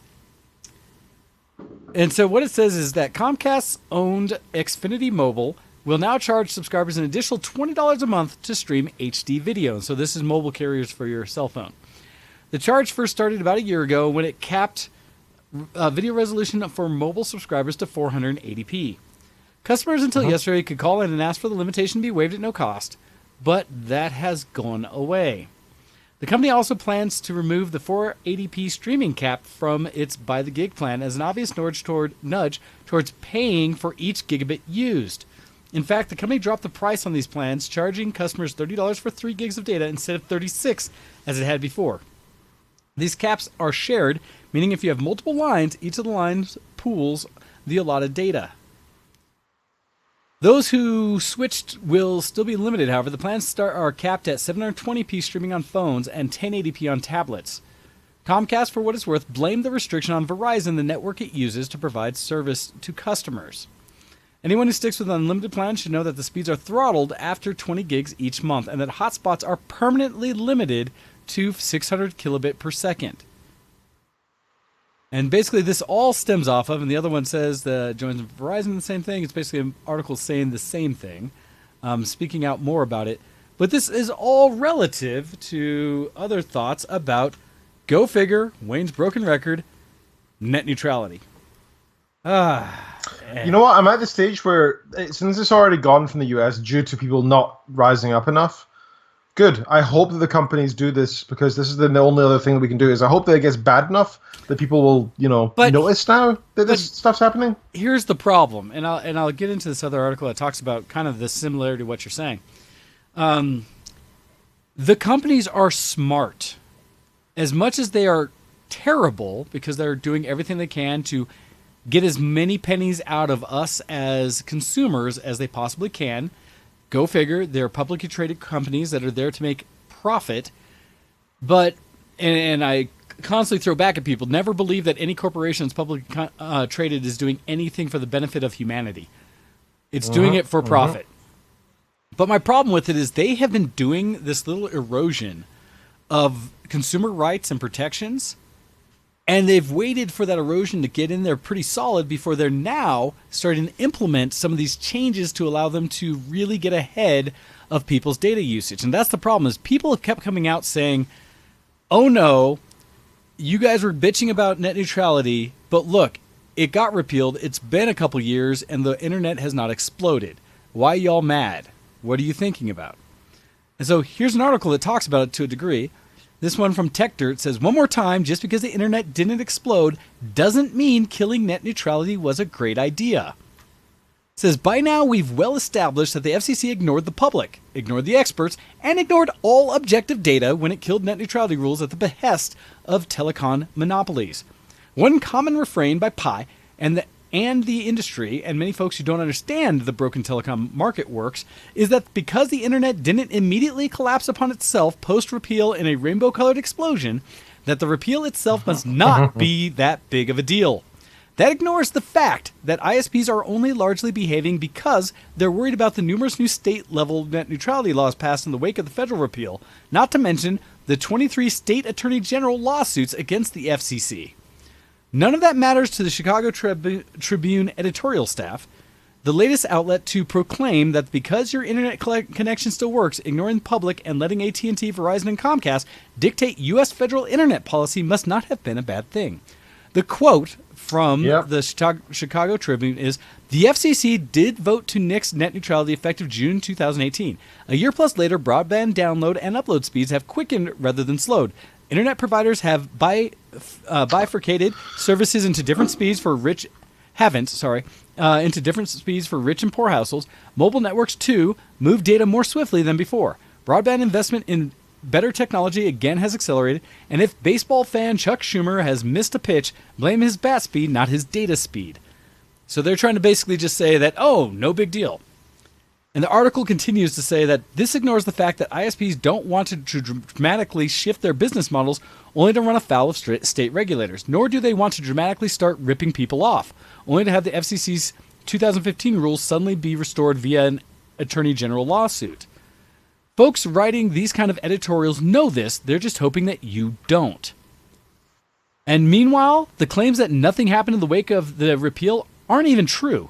Giants like AT&T have quietly started using broadband usage caps to disadvantage competitors like Netflix. ISPs like CenturyLink have blocked internet access to Sling ads. Mobile carriers now charge you more just to stream in HD as intended. And the repeal of net neutrality didn't just kill net neutrality, it eroded the FCC's ability to police the sector, leaving us with revolving door regulators totally unwilling to do anything about numerous sector scandals, including the collection and sale of user location data or hurricane recovery failures. And so, and there's more to this article, continue into it, but basically this is out there to throw it out to say, hey guys, you need to pay attention to the fact that you as consumers are being taken advantage of by large ISPs, by entities who make their money by giving you access to data. This came up in my mind again because at the beginning of Game Fest we were talking, and Crimson Shadow was saying that he has had to manually limit the way data in his household is used because they have become a much more stream active family. He has kids, his wife, and himself who all stream their media from the internet. And so him, even on a regular home account, has decent speed broadband, but has a 1 terabyte per month data cap on how much usage he's allowed. And found himself running afoul of that 1 month when everyone was streaming and doing things like that. Because while a lot of these plans will make you pay more to stream in HD when you're on a mobile carrier, they'll still give you all the bandwidths you want while on your Wi-Fi and connected to your home network. But that means now, as people start streaming more and more things in higher quality, 1080p is actually minimal now. You start pulling a 4K video file, a movie that's in 4K, Atmos, and all the things like that, you can easily run a quick 40 gigs in a single sitting of a 2-hour movie. And so it adds up quickly. Now when you have family members all watching, it's amazing how quick in a month you can consume that data. And that's the problem. Oh, you can do it in a day, yeah. Well, and I've seen that, right? And the funny part is, this is where the ISPs are getting you. They'll give you now and now more and more speed on how you access the data. Where they're really screwing you is the capping of how much usage you get per month.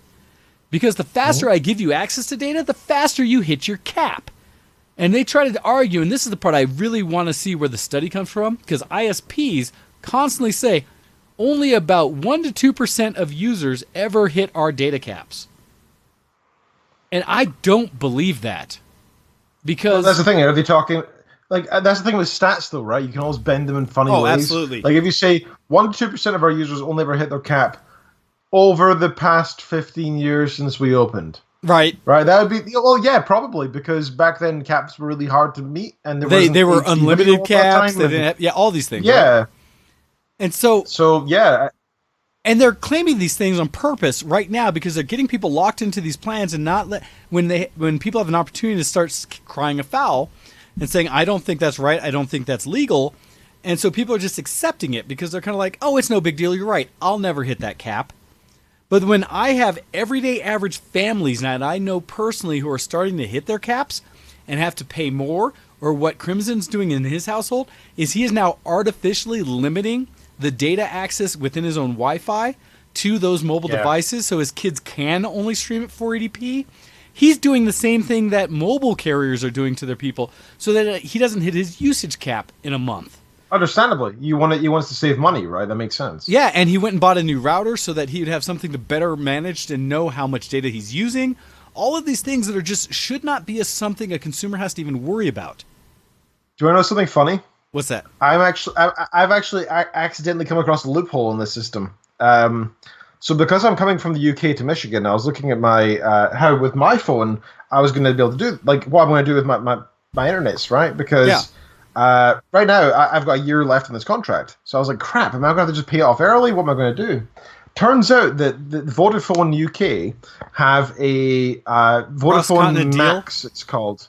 Okay. Yeah, a cross-continental deal where I get unlimited broadband anyway through my phone, even in the US. So I don't think I need to have broadband when I move over. I think I can just use that. Well, it's about £80 a month, which is about $100, right? It's expensive. That's stupidly expensive. That's including my phone, to be fair. Yeah. But if you can manage that, I would say give it a shot. See if that works for you. Because the nice thing for me, at least, is even as you do, like one of the few good things that have come from telecons is most of the deals we have across several nations where I can use my regular phone and data when I travel. I know to Canada. We've tested this. Copy and I have tested this before. I'm not sure with the UK, but I know I can call a UK number with the regular phone, and it costs me no extra fees. It's just my regular usage. And so I know that is true from Canada, the UK, and I want to say Mexico from here. That and in many cases, international calling for a lot of plans is completely free. when you just do your normal calls. So you might be able to function totally normally over here with the number you have and staying in the UK phone and still be able to talk to your folks and do stuff like that normally and never have to change over. So who knows? I'd be very curious. I got to give people a funny number. That's just the only thing. I was like, +44. They're like, wait, what? So here's the key, though, right? How often do you actually dial a number, meaning type in the physical number? How often that compared to even just hitting the already saved in your phone contact and hitting call. Yeah. So as long as you get that +44 in their number once, there you should be solid, right? I'll be very curious to see how you manage that. First world, real world solutions to issues and things like that. I like it. I like how you're thinking, Ken. So I'll be curious to see. But yeah, you'll hear me forever lose my mind whenever I see any articles, legislation, or anything talking about data access across the world and how companies are trying to profit from the ignorance of everyday people who are unfortunately being misled by clever advertising, by politicians who are in the pocket of various companies who've been paid a lot of money to say their words, versus trying to fight. And it kills me, right? For all these same people, especially in the U.S., who will die tooth and nail fighting for their right to bear arms in as open a way as possible, are totally okay with people making commodity of their usage of data, their information, and things like that, where it's just like, obviously, y'all don't understand how these relate and are so willing to look one direction while holding blinders on themselves the other way that it makes no sense to me when people are willing to give up their freedoms, their access rights, and things like that because they somehow believe these companies are doing something okay for them or things that, quote, aren't that bad. Just blows my mind. Angers me. Yeah. Yep. That's the problem with it. People say it's like common sense laws and stuff, but it's like common sense doesn't exist. And we've got evidence of it by the fact that these laws exist and the fact that people are allowed to get screwed over this way. Anyway, we've spent let's move on to another article. The final thing I was going to say, just to tip this off, no discussion, just to say, another article that came up that says, courts again shoot down FCC for ignoring the law and making stuff up. And just simple says, as the FCC has rushed to kiss up to telecom giants like AT&T and Verizon, has enjoyed a fairly casual relationship with both the truth and the law.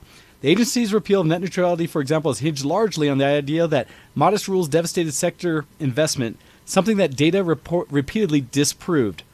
Other PI FCC policies have equally leaned on flimsy and manufactured data plucked directly from the mouths of sector lobbyists. And while this casual relationship to the truth may play well to PI's allies, just making things up doesn't quite work that well when it comes to defending these policies in court. And essentially the case, the FCC is actually following the courts are following how FCC's been lying about the numbers they've provided to say that this is the way things are and that things are going well. So don't just think this is me bitching because of what I hope the world will be. The courts are getting involved, but again, these are all cases that don't get advertised because the telecoms don't want you to know. So, your congressman. Like sign the ballots and vote consciously and let it be known what your thoughts are on these things. Put up a tweet. Do a hashtag. Even as minor as that can be helpful. Pay attention to the people you vote for and see what they're doing, and that's one of the things to follow. Sorry, Ken, go ahead. Next up, let's move on to something serious, okay? Something important that we should all stand to arms for. KFC is publishing the Colonel Sanders dating game. God damn it. It's going to be finger-licking good. Oh, Ken, why? PC Gamer's UK office is located in Bath, a town which hasn't had a KFC since 2017, when, in an act of horrendous irony, it was torn down and replaced by a gym. And look, despite being a very bad KFC, it's still a fact that you miss something once it's gone. This is why when I hear KFC published dating sim I Love You, Colonel Sanders, a finger-licking good dating simulator, I'm trapped between two conflicting feelings. Number one is the grim acknowledgement of late capitalism's accursed need for attention, and number two, an aching hunger for some objectively unremarkable hot wings. So this is from PC Gamer. It's anime, and it's like so tropey. It's all trope. And Colonel Sanders is this like attractive-looking 20 to 30-year-old man with like a perfect physique, and he's gonna sell you some chicken. This is sexy awful. chicken. This is awful. Okay, I don't know. It is I'm so available. excited for It is available on Steam for free. And just going to the thing where it's literally called "I Love You, Colonel Sanders!" ! A finger-licking good dating simulator. If you just search for KFC, it does come up, and because that's how I found it. It is like every dating sim out there. It's one of these ones where it's just drawn images over backgrounds and lines of text, and you rarely get like very much you can say, but it's kind of a choose your own adventure type thing, or pick whatever. And my challenge with it is, yes, the Colonel is dressed all tropey and such. The first anime girl they show, which I don't know if that's an employee or something, is fairly obvious. And I see the specific kind of, like you said, the tropes, the characters that you would see in an anime, in a dating sim, or any of these kind of games all through it.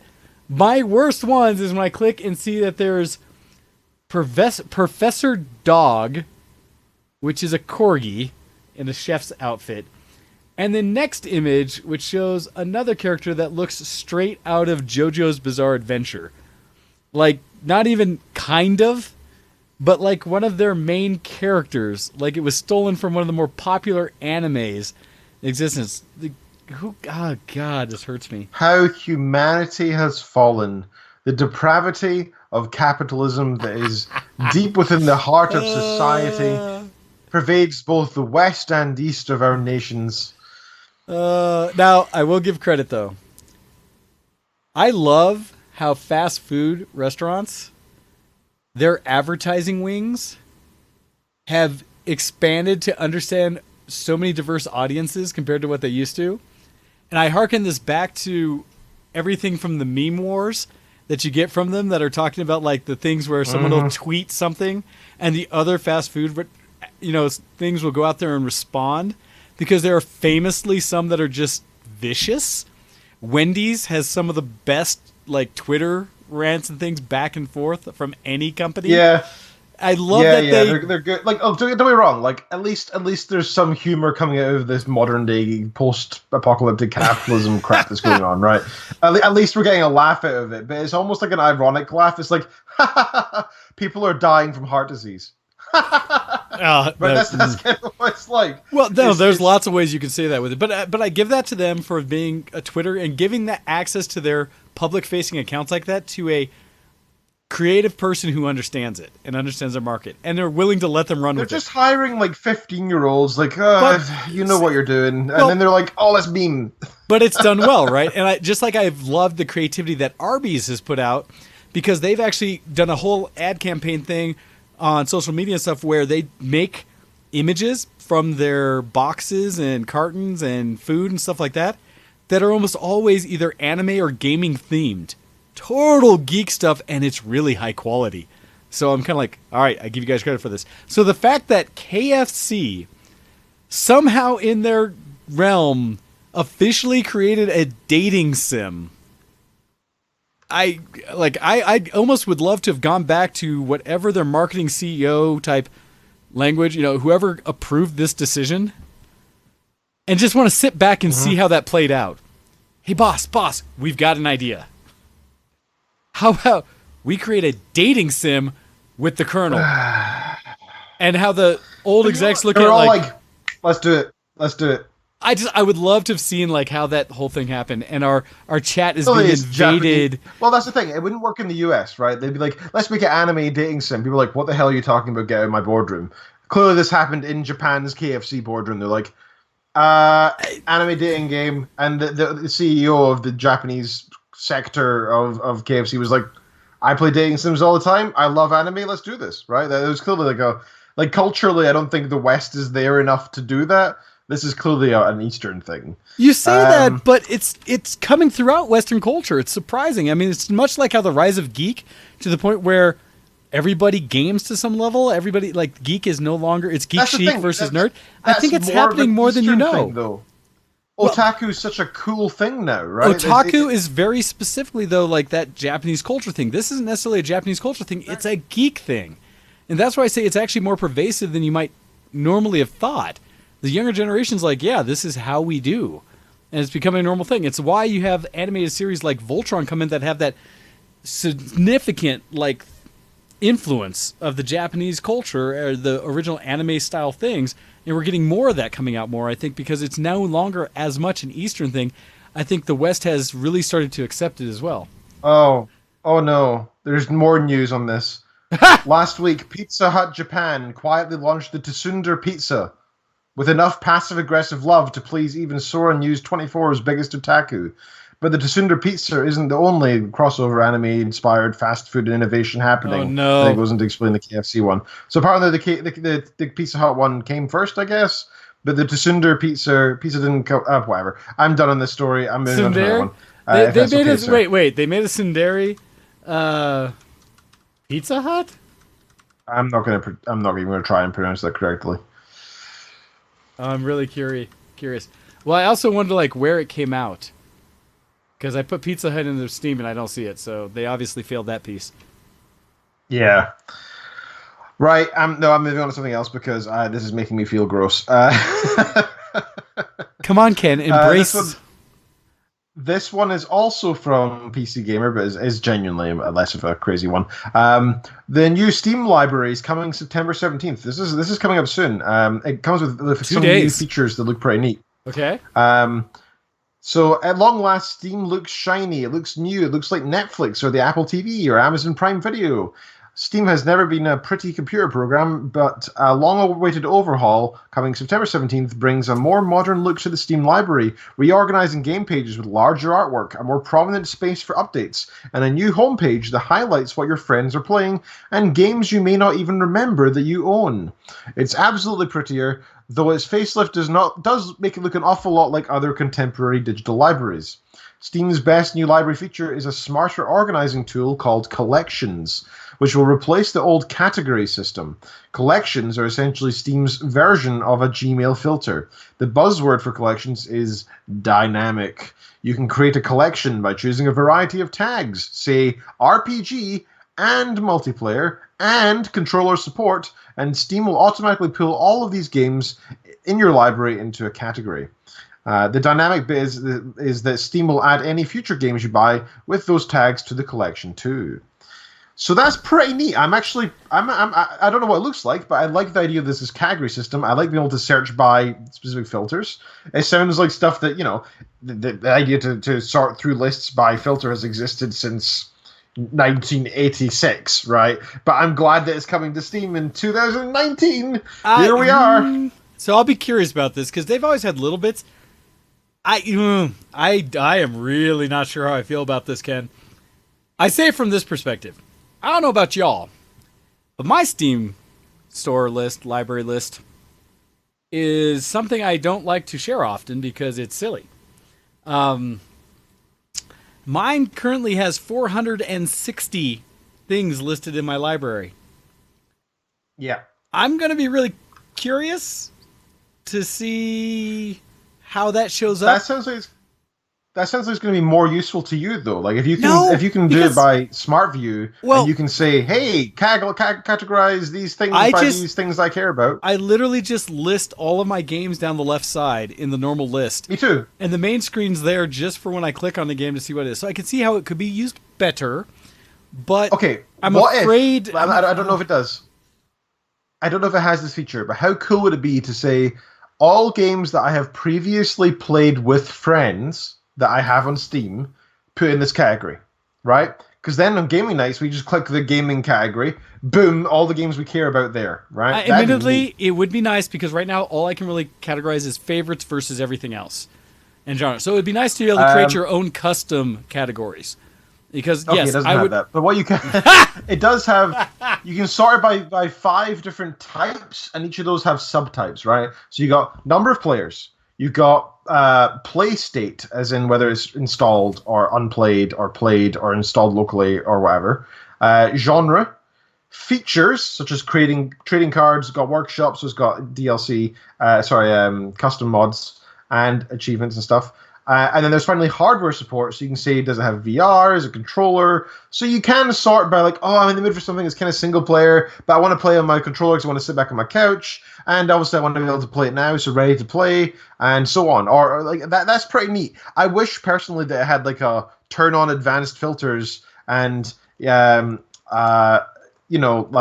you could, I don't know, sort by specific keywords, or you could do some sort of programming way of saying specific string queries. I'd love that. Well, it does have collections. It looks like you can create collections. Yeah, that's what I'm saying. These are called collections. These whole things are called collections. So I think you could do some of that to yourself. It may not have the same meta tags, but if you can manually group them, then that's still something. Well, the last thing you can do is you can also sort by... Sorry, there's a 6th category. I didn't notice because it was hidden at the bottom. You can also sort it by your own personal tags, but they're not personal. They're ones that the community have chosen.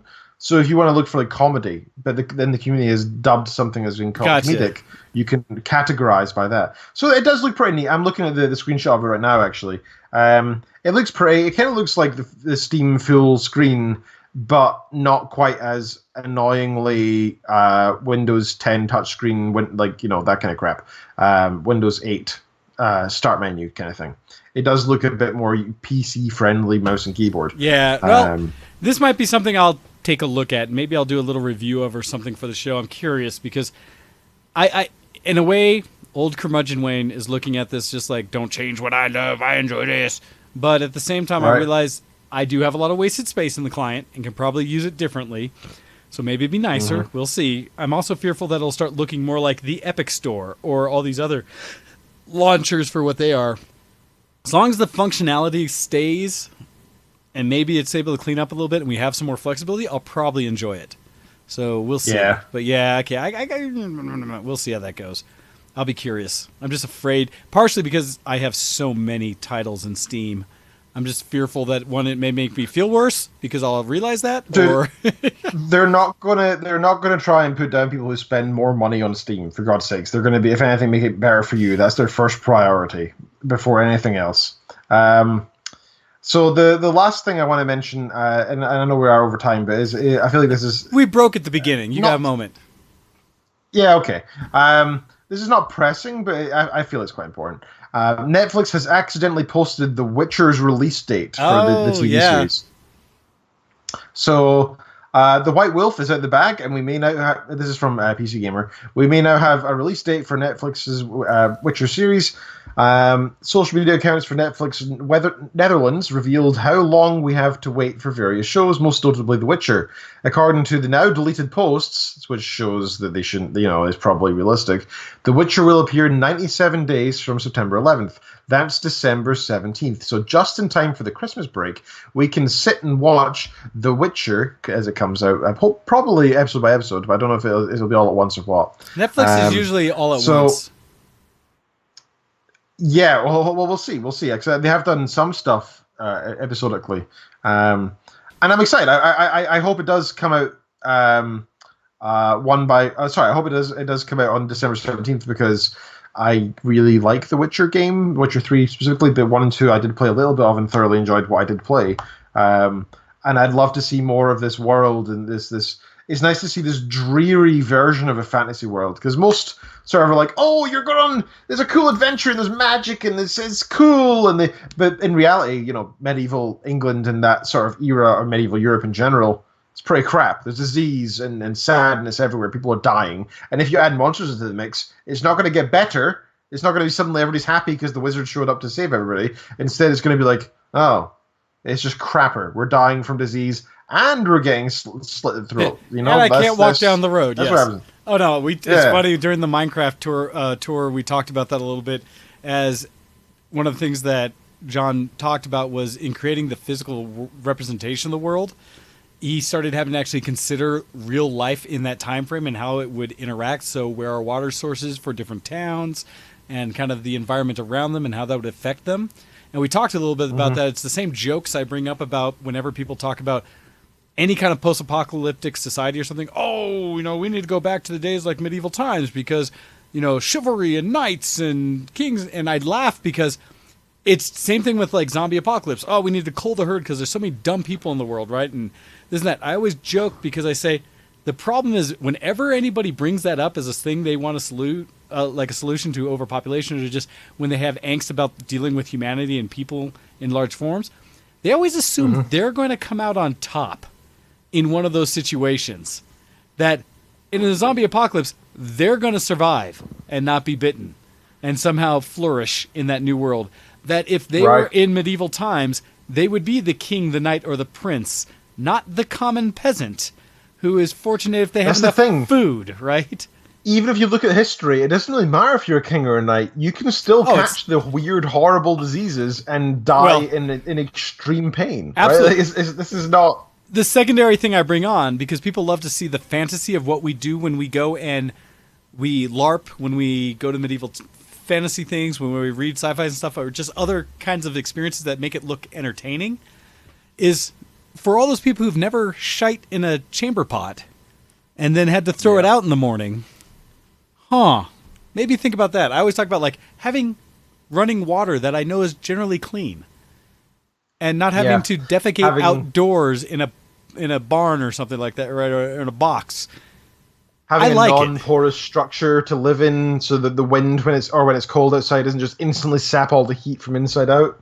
Yes, having a roof that if you do try to heat your home, the thatch will set on fire. The fleas that are coming from your nearby animals that you need to be able to feed off of are infesting you and biting you every night. Yeah, these kind of things are like, yeah, that does kind of suck. Or the local water supply that every time you drink, you also vomit and have horrible diarrhea. Yeah. Medieval times ain't so fun. No, it is fun to play basically, dress up. Look at how like the current tribes in the world that exist. Sorry, I know we are over time, but we'll have to end after this.